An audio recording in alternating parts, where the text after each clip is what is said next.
Hi, I'm Katie from New York. My aunt said my parents had an accident when I was a baby, and since then, I've lived with her and my cousin Lucy.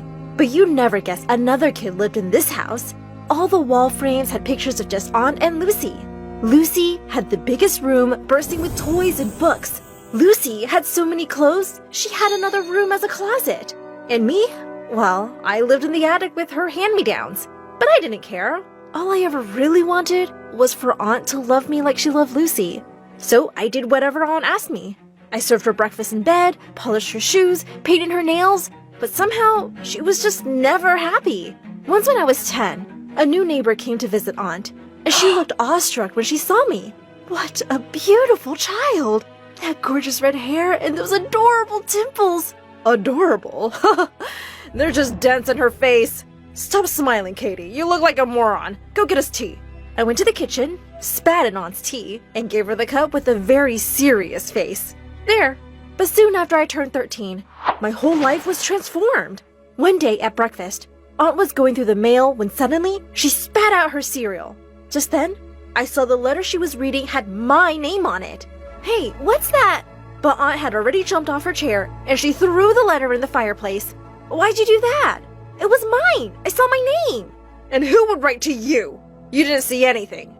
As she stormed off, I couldn't help thinking, who would write to me? A few days later, the doorbell rang and a postman was standing outside. Express delivery for Miss Katie? Suddenly, a flying figure pushed me aside and attacked the postman. Oh my god! Aunt! I tried snatching the letter from her, but she was off with it like a bullet. What the freaking turtle? What was she hiding? I was dying to find out, but the letter stopped coming. But one evening, when the bell rang, Aunt ran to open the door, and standing outside were two bodyguards, with a wealthy-looking man. Can you explain what happened to the letters and plane tickets I sent for my daughter? Wait, what? Just then, the man spotted me, and his eyes welled up. Oh my god, you must be Katie. You look exactly like your mother. I'm your dad, sweetie. Dad?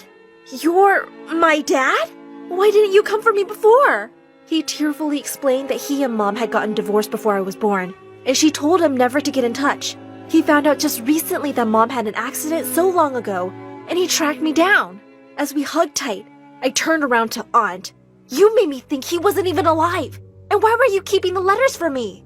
Because you don't deserve to go live like a princess. You should be my maid after everything I've done for you.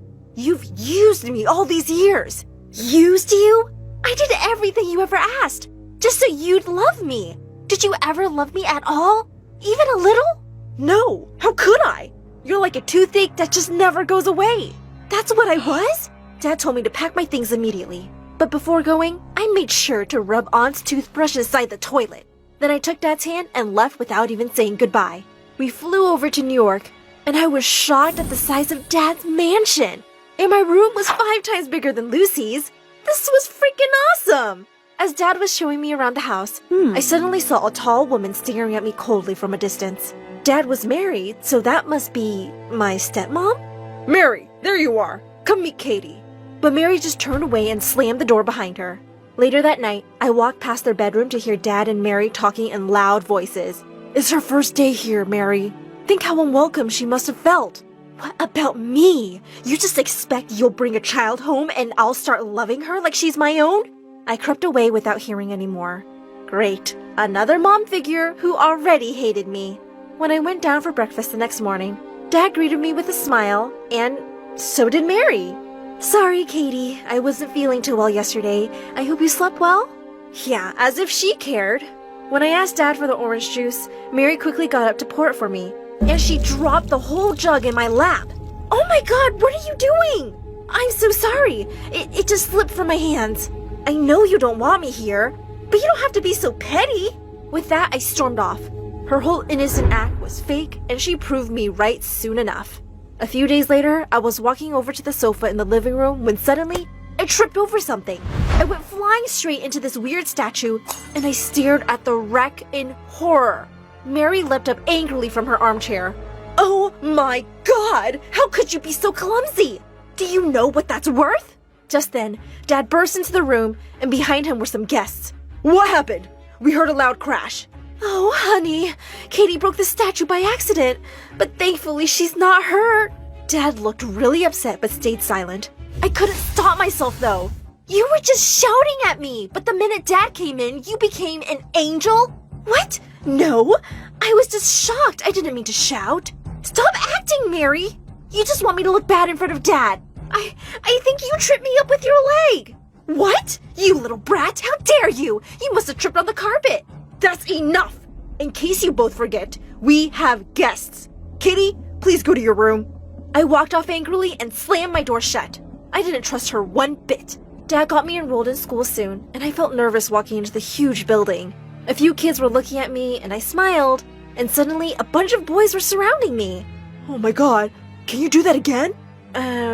Do what? Smile! Please smile again! I did, and all the boys just stared at me. What was wrong with my smile? Those dimples are so freaking cute! I could just look at them all day! Wow!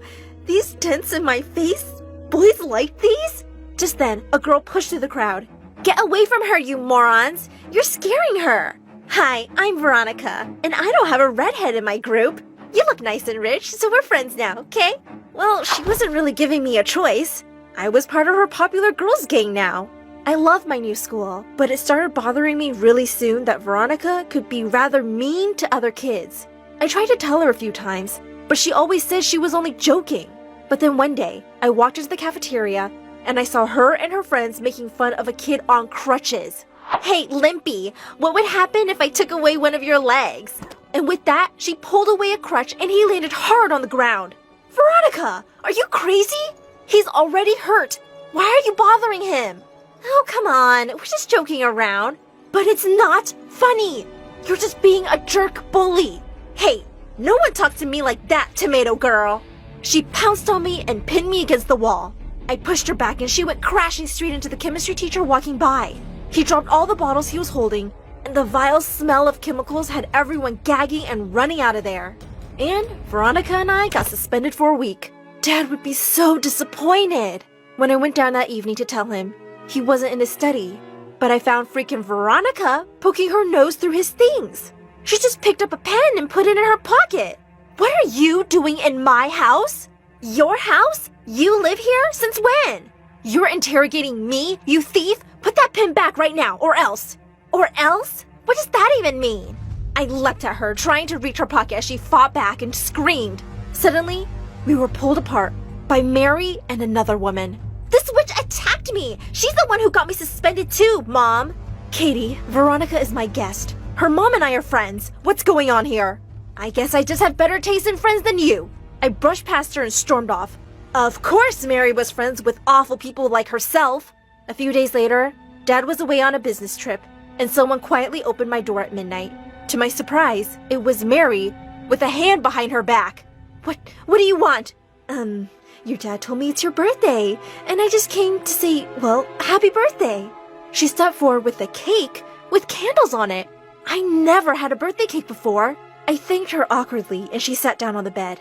Katie, I think we got off on the wrong foot, and I'd really like to start over. Maybe we can get to know each other better? She looked really sincere, and I wondered if I'd judge her too quickly. Yeah, I think I'd like that, Mary. We started hanging out more, and I found myself actually liking her. She took me to lovely cafes, shows, and galleries around New York. She had the best taste in clothes, and shopping with her was so much fun.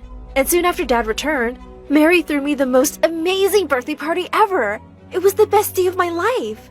A couple of months later, there was a dance in school, and I'd been asked out by this new boy who had all the girls drooling.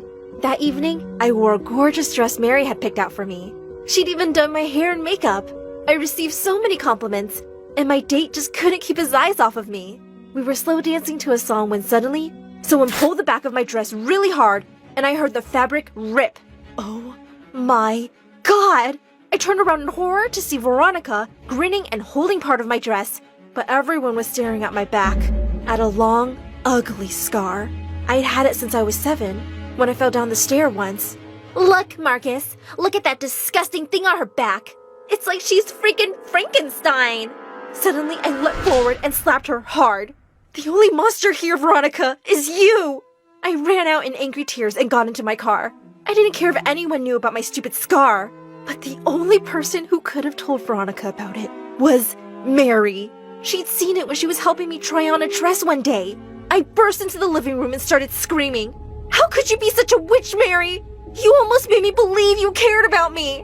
What are you talking about? What happened to your dress?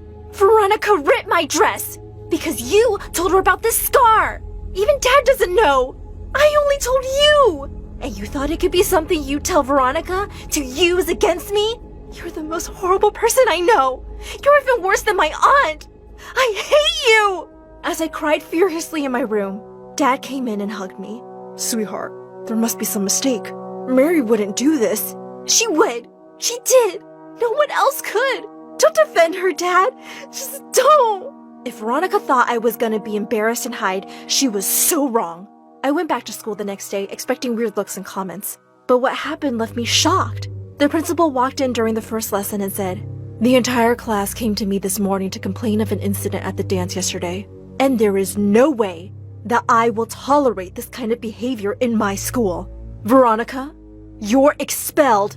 As Veronica stared at her in horror, the whole class erupted into cheers and applause. This totally made up for everything. And when I got home that afternoon, I heard screams from the living room. It was Veronica's mom. No one had been spying on Katie. Your stupid maid saw her scar one day and told us. And so what? My daughter played a harmless little prank and now she deserves to be expelled? Her entire future destroyed? All because of that stupid, disfigured, red-haired witch? Don't you dare talk like that about my daughter! And with that, Mary punched her. Get out of my house. You are not welcome here, ever! As the butlers led her out, and she went screaming, Mary suddenly saw me, and I started to cry. I'm so sorry, Mary, for thinking it was you. I've had a hard time believing you could really care for me. I heard you the first day. You said you couldn't love me like your own, and I guess I've been scared to love you, in case you didn't love me back. Oh, darling, I said that, yes, because I couldn't love you right away. It was also new for me, too. I've never been anyone's mom, but I've tried so hard to get to know you and love you, and I really do now, Katie. I love you. You're my daughter as much as your dad's now. I love you too, Mom.